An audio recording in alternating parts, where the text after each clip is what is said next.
UFO Crash Retrievals hits the mainstream discussion. What's going on?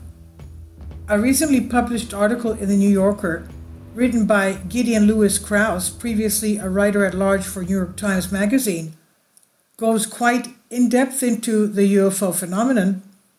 It's always great when the topic attains more legitimacy within the mainstream, but it's unfortunate that something has to be presented in this fashion for it to receive legitimacy. The article mentions the topic of UFO crash retrievals, which is the idea that governments have, in this case the US government, recovered debris from crashed UFOs. It mentions Harry Reid, a retired American attorney and politician who served as a United States Senator in Nevada from 1987 to 2017. Reid has been quite active in trying to get Congress and others within the government to look into this issue more in order to bring it out into the public domain. We already know that the Pentagon has had programs to study the phenomenon. This is a matter of public record. The agency disclosed to the public is called Unidentified Aerial Phenomena Task Force, but remember that the United States has a history of government agencies existing in secret for years. The National Security Agency, NSA, was founded in 1952. Its existence was hidden until the mid-1960s. Even more secretive is the National Reconnaissance Office, which was founded in 1960 but remained completely secret for 30 years. According to the article, Reid states that he, quote, was told for decades that Lockheed had some of these retrieved materials. He said, and I tried to get, as I recall, classified approval by the Pentagon to have me go look at the stuff. They would not approve that. I don't know what all the numbers were, what kind of classification it was, but they would not give that to me, he said. Krause reached out to Lockheed, but there was no response. Speaking of Lockheed, Steve Justice, a recently retired director of advanced systems at Lockheed Skunk Works, has also alluded to the idea that this type of technology is real. He has been quite outspoken about the black budget world and crafts that can mimic the capabilities that are observed in unidentified aerial phenomena by, as he once said, employing a driver system that alters a space-time metric. He once said, we have glimpses of how the physics of this works, but we need to harvest technologies from the science division to realize the capability. I saw him state this during a live stream as well when he was with To the Stars Academy. He has since left this organization. His statement is another way of saying that these technologies exist within the science division, wherever that may be. This is an idea that has been given credibility by many high-ranking people from within various governments. For example, Apollo 13 astronaut Dr. Edgar Mitchell once told the world that, quote, yes, there have been crashed craft and bodies recovered, end quote. He is seen making these statements in the documentary. Eric W. Davis is a renowned astrophysicist who worked with the Pentagon UFO program, stated that he gave a classified briefing to a Defense Department agency as recently as March 2020 about retrievals from, quote, off-world vehicles not made on this earth, end quote. Christopher Mellon, a former Deputy Assistant Defense Secretary for Intelligence from 1997 to 2002, has confirmed that he was present during this testimony. He himself has been quite outspoken about the phenomenon over the past few years.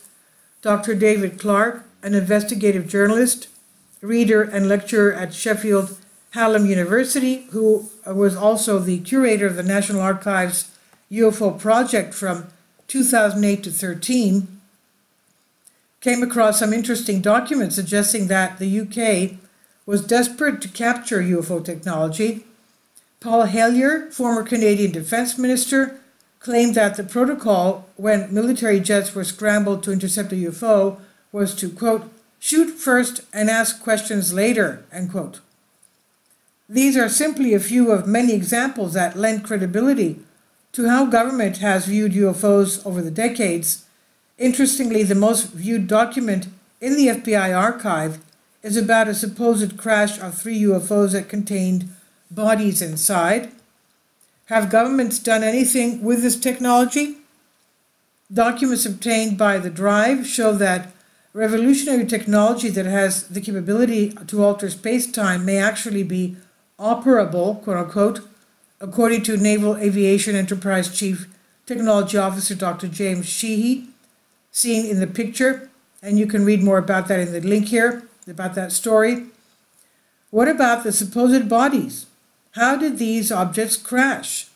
Were they brought down by us? I hope not, but given the nature of our race, it's not unlikely to assume that we would be more of a threat to life in the cosmos than an extraterrestrial space-faring race would be to us, but that's just me speculating. I don't know.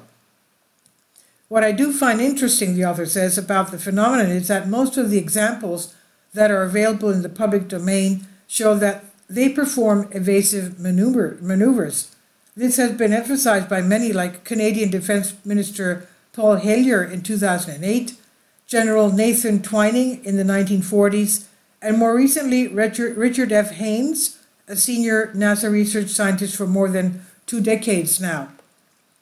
And the writer says, in my research, I have not really come across anything that is indicative of a threat, so I hope mainstream coverage and government disclosure does not take it there. That does not mean that there are not legitimate national security concerns, but to take the stance that these objects represent a threat does not seem to be evidence-based in my opinion. Why is this important? Mainstream UFO disclosure can be confusing. For example, why is the military witness testimony of certain pilots involved in a UFO incident that was released and confirmed by the Pentagon a few years ago credible and worthy of mainstream coverage, but the testimony of a high-ranking Air Force colonel like Ross Dietrichson not brought up at all? Is this because Dietrichson claimed to have knowledge about extraterrestrials and what they are concerned about? Is this going too far for people? Again, who dictates and determines, quote-unquote, what is too much for people to handle? What determines what is credible and not credible? Why is this because there is no data about ETs, or is it because data about ETs has been withheld, just as data about UFOs were withheld? When UFOs were ridiculed, there was a lot of evidence for their existence. There's a lot of evidence, quote-unquote, for the idea that some of these objects are not human in origin. But again, a lot of people still have feelings about taking it there. Will we ever get the entire truth? Krauss states in his article that the government may or may not care about the resolution of the UFO enigma, but in throwing up its hands and granting that there are things it simply cannot figure out, it has relaxed its grip on the taboo, and for many years this has been a comfort. It's great to see and know that this topic is no longer taboo to discuss, but again, it's unfortunate that there seems to be a mainstream culture, for lack of a better word, that dictates what can be spoken about still. Why does this culture get to decide when something is taboo or not? And furthermore, if governments and intelligence agencies come out and say, this is what we know, can we really trust them at this point? Is it really all they know? Is releasing some information a way to stop the conversation about it, or at least to limit it? For example, when a program or information is declassified, how can we be so certain that it's all there is to it? Is more information concealed for national security purposes or other purposes? What implications might that secrecy still have?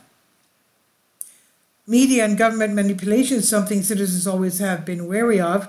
A CIA document pertaining to media and government relationship states that the CIA task force has now relationships with reporters from every major wire service, newspaper, news weekly, and television network in the nation.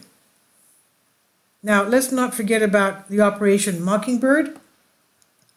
Although it's a document outlining their desire to become more open and transparent, the deception outlined by various whistleblowers and pieces of evidence requires us to read between the lines and recognize that the relationships shared between intelligence agencies and our sources of information are not always warranted and pose inherent conflicts of interest. And herein lies the problem. What is national security? and who determines that definition?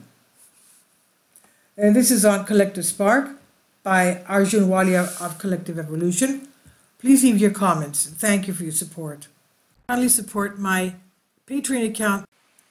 The daily posts are 5 videos daily, and they are totally different from what I have on my YouTube channel. Thank you so much for your support and that you find all my content so interesting. You'll find the Patreon account details in the description box below.